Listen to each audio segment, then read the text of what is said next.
पुत्र किसान, तेरे हैं इतने एहसान, मैं कैसे करूं बखान।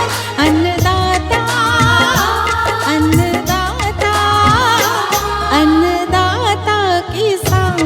अन्नदाता अन्नदाता अन्नदाता किसान। कर्म तेरी पूजा, धर्म तेरा ईमान। कर्म है तेरी पूजा, धर्म तेरा ईमान।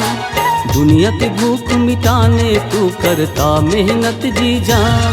अन्नदाता अन्नदाता अन्नदाता किसान।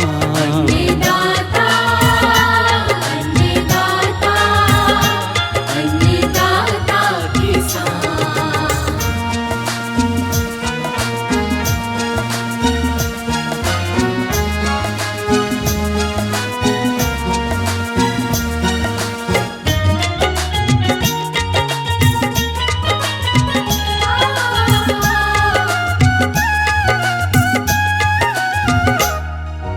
धारा प्यार की बहती है तेरी निर्मल सीने से। फसलें भी प्यास बुझाती है तेरे तन के पसीने से। तुझसे ही शक्ति पाता है सेना का हर जवान। तब धरती अंबर गाता है जय जवान जय किसान। भारत देश महान मेरा, भारत देश महान। अन्नदाता अन्नदाता अन्नदाता किसान। अन्नदाता अन्नदाता अन्नदाता किसान।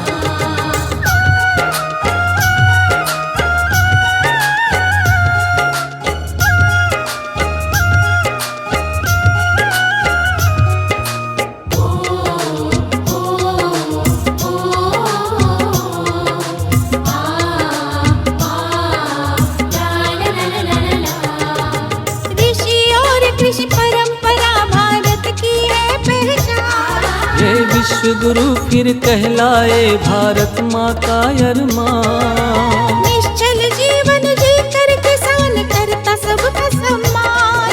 तिरंगे की तरह किसान भी मेरे देश की है शान। हल चलाकर हल करता है समस्या का समाधान। अन्नदाता अन्नदाता अन्नदाता किसान। अन्नदाता अन्नदाता अन्नदाता किसान। हे धरती के भगवान, हे माटी पुत्र किसान।